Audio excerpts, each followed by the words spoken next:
Hi everyone! Welcome and welcome back sa aking channel. And for today's video ay share ko sa inyo kung ano ang gamit ng Korean topic particle na un at nun. Ang un at nun ay isang Korean topic marking particle.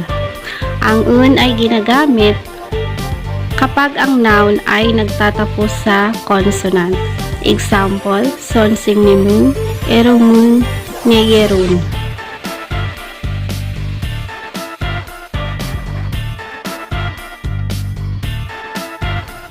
Ang Korean topic marker na nun ay ginagamit naman kapag ang noun ay nagtatapos sa vowel. Example, 어지눈, 조눈, 오이전눈. Ang un at nun ay topic marker.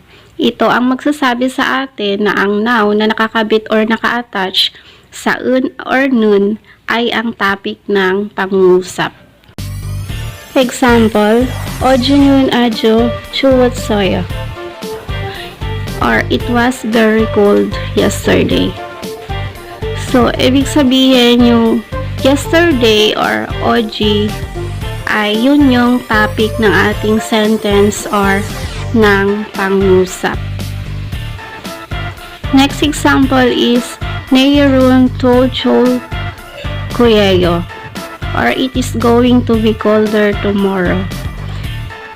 Yung tomorrow or yung neil, yun yung topic ng ating pangusap. Kapag sinabing topic, yun yung sentro or focus ng ating pangusap. Thank you for watching. Kung bago ka pa lang sa aking channel at may natutunan ka sa video na ito, ay huwag mo kalimutang i-click ang like, subscribe at bell button para maging updated ka sa mga next videos na i-upload ko.